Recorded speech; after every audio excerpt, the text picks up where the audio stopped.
B N Reddy Nagar division పరిధిలోని Gayatri Nagar bank కాలనీలో అయోధ్య రాముడి అక్షింతల శోభాయాత్ర ఊరేగింపు కార్యక్రమాన్ని ఘనంగా నిర్వహించారు.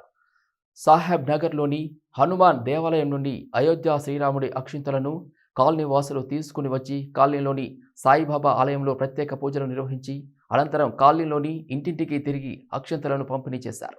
మహిళలు శోభాయాత్రకు హారతులు ఇచ్చి స్వాగతం పలికారు. అయోధ్యలో రామ మందిర నిర్మాణం అనేది ప్రపంచవ్యాప్తంగా ఉన్న హిందువుల కళ అని, అది నేడు నెరవేరబోతుందని కాలనీ వాసులన్నారు. అయోధ్య రాముడి అక్షింతలు కాలనీలోని ప్రతి ఇంటికి పంపిణీ చేయడం తమ అదృష్టంగా భావిస్తున్నామని తెలిపారు. అయోధ్యలోని రామాలయంలో శ్రీరాముడి విగ్రహ ప్రతిష్ఠ చేస్తున్న జనవరి 22వ తేదీన హిందువులందరూ వారి ఇంటిలో 5 దీపాలు వెలిగించాలని కోరారు. మరి విశ్వ హిందూ పరిషత్ వారు మరి దేశమంతా కూడా అక్షింతల పంపిణీ కార్యక్రమం చేపట్టడం జరిగింది.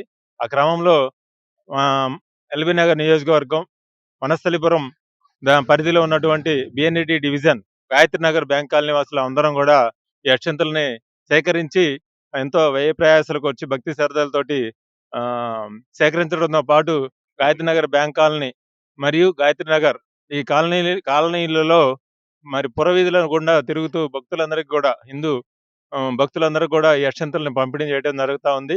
మరి అపూర్వ స్పందన లభిస్తుంది. మరి భక్తి భావనతోటి ప్రతి ఒక్కరు కూడా హారతలు ఇస్తున్నారు. మనము పంపిణీ చేయడం జరుగుతుంది. మనకు ఈ అవకాశాన్ని కలిగించినటువంటి మోడీ గారికి, అలాగే మనం అందరం కూడా అన్ని కూడా హిందూ బంధువులందరూ కూడా ప్రతి పండగని కూడా ఎంతో వైభవంగా జరుపుకుంటూ ఉంటాము.